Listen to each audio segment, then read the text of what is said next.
Hi friends, എല്ലാവർക്കും പുതിയൊരു വീഡിയോയിലേക്ക് സ്വാഗതം. ഇന്നത്തെ വീഡിയോ സീഡ്ലെസ് ലെമണിനെ കുറിച്ചാണ്.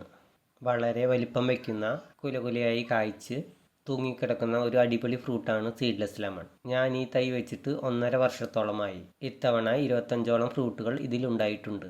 മണ്ണൂത്തിയിൽ നിന്ന് 100 രൂപയ്ക്കാണ് ഇതിൻ്റെ തൈ ഞാൻ മേടിച്ചത്. തൈ കുറച്ച് വലുതായപ്പോൾ 18 ഇഞ്ച് വലിയ ഗ്രോ ബാഗിലേക്ക് മാറ്റി. ഇതിൻ്റെ ഫ്രൂട്ട് പാകമാകാൻ 2-3 മാസം വേണ്ടിവരും. അപ്പോൾ ഇന്നത്തെ സ്പെഷ്യൽ എന്ന് പറയുന്നത് ഇതിനെ ജ്യൂസാക്കുക എന്നതാണ്. വീട്ടിലുണ്ടായ ഇങ്ങനത്തെ ഫ്രൂട്ട്സ് എല്ലാം കഴിക്കുന്നത് ഒരു പ്രത്യേക സുഖമുള്ള കാര്യമാണ്. ജ്യൂസ് തയ്യാറാക്കാനായി കുറച്ച് ഐസ് ക്യൂബും പഞ്ചസാരയും ഒരു ചെറിയ കഷ്ണം ഇഞ്ചിയും പിന്നെ ലെമണിൻ്റെ 1/4 ഭാഗവും മതിയാകും. 6 പേർക്കുള്ള ജ്യൂസ് ഉണ്ടാക്കാൻ ഇത് മാത്രം മതി. ഒരു രക്ഷയുമില്ലാത്ത ഒരു സുഗന്ധമാണ് ജ്യൂസ് അടിച്ചു കഴിഞ്ഞാൽ. പിന്നെ എല്ലാവരും ഇതുപോലെയുള്ള തൈകൾ നട്ടുപിടിപ്പിക്കാൻ ശ്രമിക്കുക. നമ്മുടെ കയ്യിൽ ഇതിൻ്റെ തൈയൊന്നും അവൈലബിൾ അല്ല. ഹൈബ്രിഡ് പച്ചക്കറി വിത്തുകൾ നമ്മുടെ കയ്യിലുണ്ട്.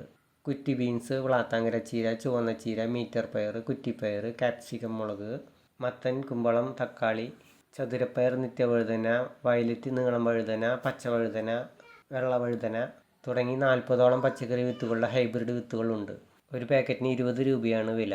മിനിമം 6 എണ്ണം എടുക്കുന്നവർക്ക് പോസ്റ്റൽ വഴി അയച്ചു കൊടുക്കുന്നതാണ്. വേണ്ട ഐറ്റത്തിൻ്റെ ലിസ്റ്റും അഡ്രസ്സും വാട്സപ്പ് ചെയ്യുന്നവർക്ക് വിത്ത് അയച്ചു കൊടുക്കുന്നതാണ്. ക്യാഷ് ഓൺ ഡെലിവറി ഉണ്ടായിരിക്കും. വിത്ത് വേണ്ടവർ താഴെ കാണുന്ന നമ്പറിൽ വാട്സപ്പ് ചെയ്തു കഴിഞ്ഞാൽ വിത്തുകളുടെ ഡീറ്റെയിൽസ് അയച്ചു തരുന്നതാണ്. Thank you.